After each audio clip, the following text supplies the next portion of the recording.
اور یہاں پہ ان کے ہمدرد جو ہیں وہ کانفرنسز کرتے ہیں. اس میں ججز کا جس طرح سے ابھی آپ نے ذکر کیا، لیکن ابھی کچھ دیر پہلے جو ہے وہ انکشاف ہوا ہے کہ ججز کو تو بتایا ہی نہیں گیا کہ وہاں پہ نواز شریف خطاب کریں. اور ظاہر ہے کہ اگر ان کو ججز کو پتا ہوتا کہ انہوں نے یہاں پہ اس طرح کی کانفرنس کرنی ہے تو جج صاحبان جو ہے اس کانفرنس میں نہیں آتے. لیکن ایک یہ تو دھوکہ دہی پہ مبنی ایک پوری ایکسرسائز ہے. اور یہ انفارچونیٹلی نواز شریف اتنا طویل عرصہ حکومت میں رہے ہیں کہ ہر جگہ کے اوپر ان کے پروردہ ہیں، چاہے وہ صحافت ہو، چاہے وہ آپ کے وکالت ہو، چاہے وہ عدالتوں کے اندر ہو.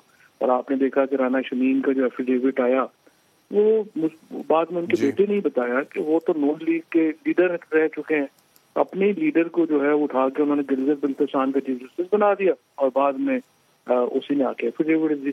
تو یہی ایک مسئلہ ہو جاتا ہے جب اتنا طویل عرصہ حکومتوں میں لوگ رہتے ہیں تو پھر ان کی وہ ایک انٹرسٹ گروپس کریٹ ہو جاتے ہیں ہر جگہ کے اوپر. یہی ہم پاکستان میں اس وقت دیکھ رہے ہیں. تو یہ پاکستان بار کونسل نے کو ہوسٹ کیا تھا اس فنکشن کو، آسما جہانگیر کانفرنس کو، تو آپ کو لگتا ہے کہ یہ بائی ڈیزائن ایسا کیا گیا تھا یا پھر اتفاقاً ایسا ہو گیا کہ جج صاحبان کو بھی بلا لیا اور میاں نواز شریف صاحب کو بھی مدعو کر لیا تقریر کے لیے ان دا سیم سیریمنی؟ لیکن یہ بات یہ ہے کہ وہ اگر نواز شریف کو، میں نے تو مطلب میرا جو ایک مشورہ ہوگا بارز کو، ایک تو ظاہر ہے بارز میں اور ان میں پولیٹیکل پارٹیز میں جو تقسیم ہے وہ بڑی تھن لائن رہ گئی ہے. جو ANP کے پارلیمانی لیڈر ہیں KP میں، وہ بار کونسل کے جو ہیں وہ وائس چیئرمین ہیں. اور اسی طریقے سے جو اس وقت میرا مشورہ SN بھون صاحب جو ہیں، میرا ظاہر ان سے بڑا قریبی تعلق ہے، وہ مجھے ملنے آئے تھے تو میں نے ان سے یہ کہا تھا کہ وکلا کی عزت تب ہوگی جب وہ ایک سیاسی جماعت کے اداکار نہ بنے. آپ اپنی بار ایسوسی ایشن کو سیاست سے بالا کر رکھیں اور حکومت میں اور اپوزیشن کے درمیان آپ ایشوز کے اوپر پل کا کردار ادا کریں. یہاں پہ بہت سارے صحافی ہیں جو پریکٹیکلی نون لیگ میں یا کسی پارٹی میں شامل ہیں، لیکن جب وہ بات کرتے ہیں تو ویسے کرتے ہیں کہ جیسے وہ کوئی انڈیپینڈنٹ صحافی ہیں. اسی طرح سے میں یہ سمجھتا ہوں کہ جو ہماری پولیٹیکل ایفیلیشن ہے وہ کلیئر ہونی چاہیے. اور جس طرح سے اگر کوئی بار کا لیڈر ہے اس کو وہ اپنی بار کی پھر حیثیت میں یہ بات نہ کرے. ابھی آپ مجھے بتائیں کہ اطہر من اللہ صاحب جو چیف جسٹس ہیں اسلام آباد ہائی کورٹ کے، وہی ان کے پاس کیس ہے نواز شریف کا، وہ کیس سن رہے ہیں.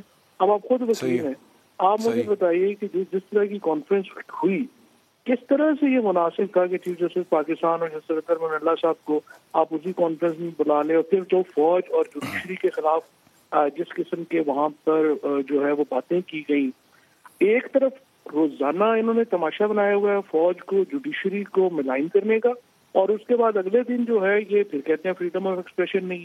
تو مجھے تو سمجھ نہیں آتی کہ ٹھیک ہو گیا فریڈم آف ایکسپریشن اور ہے رائٹ. ٹھیک، بہت شکریہ فواد چوہے صاحب ہمیں جوائن کرنے کے لیے. مظہر عباس صاحب، sorry I am come to you, میں معذرت چاہتا ہوں آپ سے.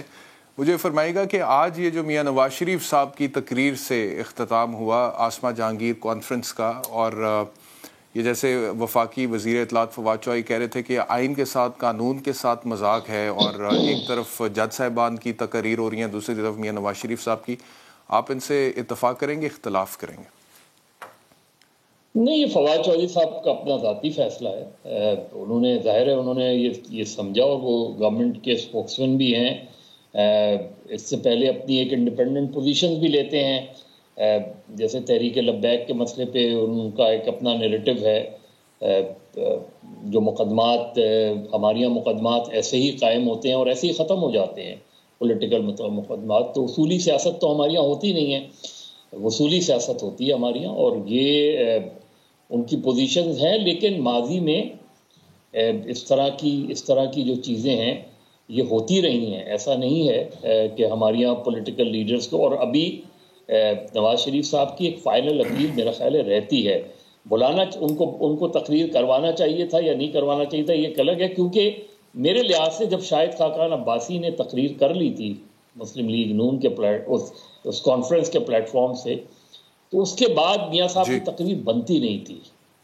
کیونکہ آپ کسی بھی پولیٹیکل جنرلی کانفرنس میں، مجھے نہیں پتا آسما جہانگیر کانفرنس میں کے آرگنائزرز کا کیا وہ تھا، لیکن جنرلی کانفرنس کے اندر آپ کسی بھی پارٹی کے ایک لیڈر کو بلاتے ہیں، جو پرومیننٹ لیڈر ہوتا ہے اس کو بلاتے ہیں نارملی. ہو سکتا ہے کہ غلط ہوں، لیکن کیونکہ وہ بنتی نہیں ہے. اگر آپ نے ایک سینٹرل لیڈر کو بلا لیا ایک پارٹی کے، تو یہ نہیں ہوتا کہ اسی کے اندر آپ کسی ایک دوسرے سینٹرل لیڈر کو، یا تو صرف نواز شریف کو. لیکن یہ ان آرگنائزرس کا کام تھا. ٹھیک ہے فواد چودھری صاحب نہیں گئے، ججز بھی نہیں جاتے اگر وہ آتا، لیکن یہ ان کا رائٹ بنتا ہے کہ وہ انہوں نے ان سے تقریر کروا لی نہیں کروا لی. لیکن آرگنائزیشنلی اگر آپ دیکھیں تو میرے خیال میں اگر شاہد خاقان نے تقریر کر لی تھی تو پھر نواز شریف کی تقریر نہیں بنتی تھی، یا نواز شریف صاحب سے اگر تقریر کروانی تھی تو میرا خیال ہے شاہد خاقان کی تقریر نہیں بنتی تھی.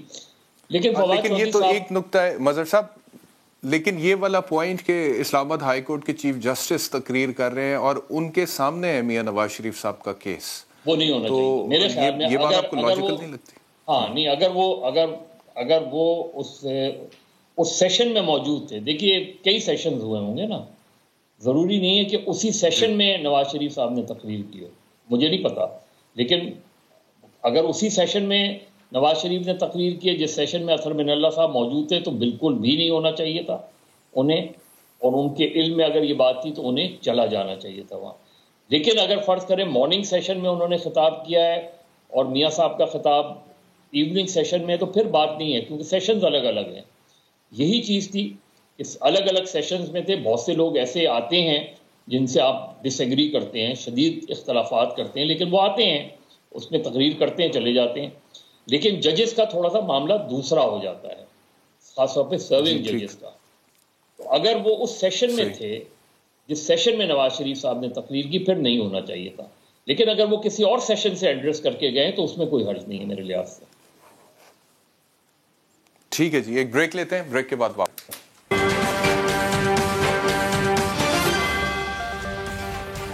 ویلکم بیک ٹو سوال. جیل صاحب، ججز کا جو کوڈ آف کانڈکٹ ہے وہ متقاضی ہے ان سے کہ وہ سیاسی تقاریب سے دور رہیں.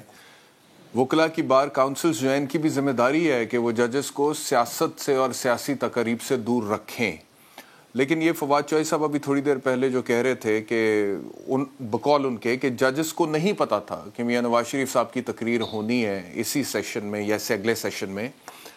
اگر پتا ہوتا تو شاید وہ وہاں پر نہ آتے. مجھے یاد ہے کہ ہم تو سنتے تھے افتخار چودھری صاحب کے سو موٹو کا جو دور چلا اس سے پہلے کہ پہلے جج صاحبان ایون کے اخبار پڑھنے سے گریز کرتے تھے کہ مائنڈ کسی قسم کا انفلوئنس نہ ہو جائے، آبجیکٹیوٹی خراب نہ ہو جائے ہماری. شادی کی تقریب پر جانے سے گریز کرتے تھے. تو آپ کے خیال میں جو ہوا غلط ہوا؟ بیرسٹر صاحب بات یہ ہے کہ یہ فورم، میں عاصمہ جہانگیر صاحبہ کا معترف ہوں. انہوں نے بڑی سروس کی سوسائٹی کی، قانون کے حوالے سے، فریڈم آف ایکسپریشن کے حوالے سے، ہیومن رائٹس کے حوالے سے. اور میں منیزے کو یقیناً مبارکباد دیتا ہے اس آرگنائزیشن پہ. اگر یہ جو ایونٹ تھا یہ پولیٹیسائز نہ ہو گیا ہوتا تو. لیکن ہوا کیا ہے، they made a mockery out of this forum. اس سے مجرم، ملزم، مفرور، منصف، حکومت، اپوزیشن، ہر بندہ اس پہ کھڑے ہو کے خطاب کر رہا ہے اور ایک دوسرے کو ملائن کر رہے ہیں. چیف جسٹس آف پاکستان صاحب نے کہا کہ ہم میرٹ پر فیصلے کرتے ہیں، ہم کسی دباؤ کو تسلیم نہیں کرتے. بتائیں کون سا فیصلہ ہے جو ہم نے غلط کیا ہے؟